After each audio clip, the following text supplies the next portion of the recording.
Right now, somewhere on your phone, there's a number quietly making you miserable, a follower count, a salary mentioned in a group chat, a friend's new house.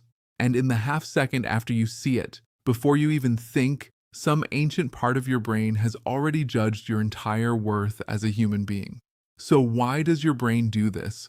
Why are you wired to constantly measure yourself against others, even when you know it makes you unhappy?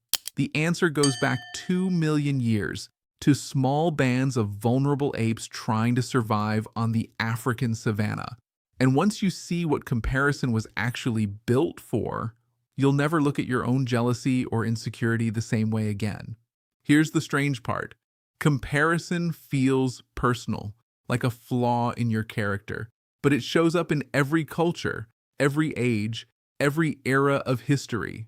Toddlers compare cake slices before they can speak in full sentences. If comparison were just a personal weakness, it wouldn't be universal. That's the signature of something built into the operating system.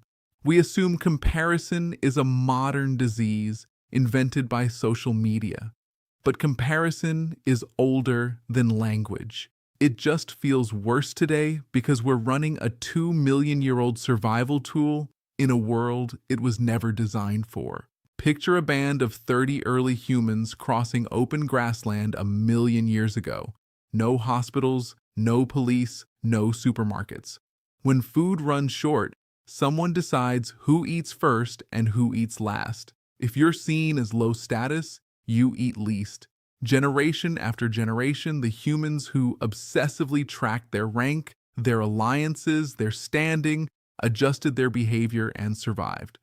The ones who didn't notice they were slipping in status didn't survive nearly as often. Evolution didn't select for people who felt good. It selected for people who survived and reproduced. And constant, low-grade dissatisfaction with your current rank turned out to be a far better survival strategy than calm contentment. That uncomfortable itch telling you you're falling behind isn't a malfunction. It's the mechanism working exactly as designed. Anthropologists studying hunter-gatherer societies today have found something fascinating. These groups built entire cultural systems, teasing, gossip, public shaming, just to suppress people who rose too far above the group. They didn't need to invent comparison, they needed to invent ways to control it. Evolutionary psychologists have found that human comparison clusters around 3 ancient questions. Where do I rank? Early humans who outranked others got better food and mates. Who's in, who's out? Exclusion from the tribe was close to a death sentence, which is why being left out of a group chat can trigger wildly disproportionate anxiety. And am I a good investment as a partner, friend, or ally? Every comparison you've ever made about looks, money, relationships traces back to one of these 3 survival calculations. So if comparison kept our ancestors alive, why does it feel so destructive now? Here's the twist. For nearly all of human history, comparison had a built-in limit: tribe size. Researchers studying ancestral social groups have found humans evolved to track roughly 30 to 150 relationships, sometimes called Dunbar's number.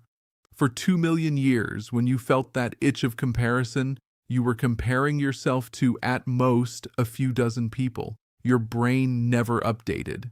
It still thinks you're sizing up a tribe of 50.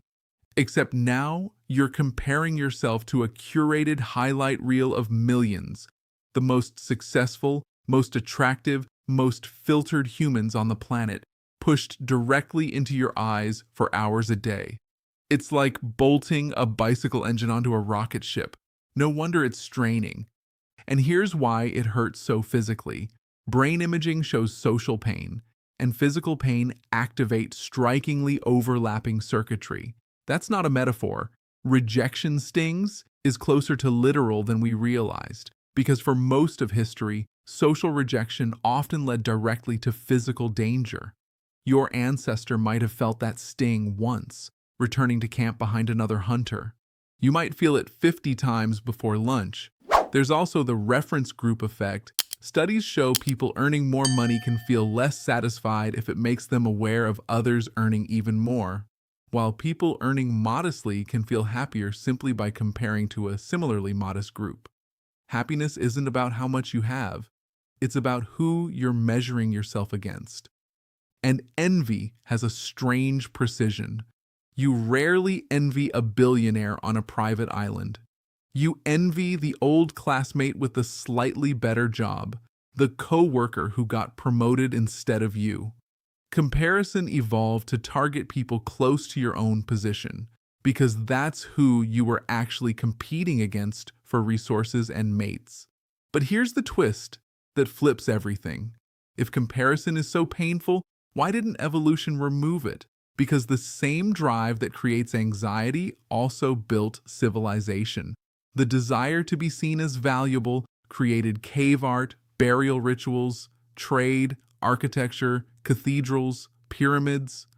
The exact wiring that stings when you see a vacation photo also, throughout history, pushed humans to build, create, and explore.